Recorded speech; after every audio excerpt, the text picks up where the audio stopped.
আচ্ছা বাবাজি, আমার মায়া কি আপনার পছন্দ হয়েছে? আঙ্কেল আপনারই আমার পছন্দ হয়েছে। আলহামদুলিল্লাহ আলহামদুলিল্লাহ। তাহলে দেন না তাহলে আলাপ করে লই। আস্তাগফিরুল্লাহ, আমি এবার যৌতুক টৌতুক নেই না, যৌতুকের বিষয়ে আমার যৌতুক নেই না আমার। আমি তো এরকম একটা ছেলে খুঁজি আমার মায়ের জন্য। আপনি তো একটা মাটির মানুষ। আঙ্কেল আপনি ঠিকই বলছেন, আমি মাটির মানুষ, মাটিতেই ঘুমাই। আচ্ছা আঙ্কেল, আপনার মেয়ে ঘুমানি পারে? না বাবা, আমার মায়ের তো মাটিতে ঘুমাতে পারে না। আচ্ছা, তোমার আমি একটা গিফট একটা খাট দেবো নে। আঙ্কেল গিফট হিসাবে তো আমি তো আমার যৌতুক নেই না, গিফট হিসাবে তাহলে ঠিক আছে আঙ্কেল। ওই সময় কি দরকার ছিল আঙ্কেল? আরে বাবাজি গিফট হিসেবে দিমু, গিফটই দিমু, যৌতুক না।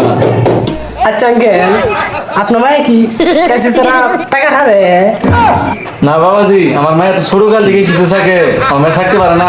একটা এসি গিফট দেবো নে। আঙ্কেল আমি তো আবার যৌতুক মতো নেই না, গিফট হিসাবে তাই আঙ্কেল ঠিক আছে, গিফট দেন তাহলে ঠিক আছে, আমি যৌতুক নেই না, যৌতুকের বিপদ। আরে না বাবাজি, তোমার গিফট হিসেবে দিমু, যৌতুক না বাবাজি, গিফট। আচ্ছা আঙ্কেল আপনার মানে কি বটবটি দিয়া সলা হারে? আরে না বাবাজি, আমার মায়ের তো বটবিটিতে চলতে পারে না, কারণ বটবিটি যে শব্দ, আমার মায়ের ছোট কালের থেকে তো গাড়িতে চলাফেরা করে। তোমার আচ্ছা বাবাজি, তোমার একটা গাড়ি গিফট করবো নি। কিন্তু আপনি গাড়ি দিবেন, গাড়ি দিলেন তুমি কোনে? যে আমি যে ব্যক্তি ভাড়া দিই ওই ব্যক্তি তো গাড়ি তোর কোনো জায়গা নাই। আহা, তুমি কও কি?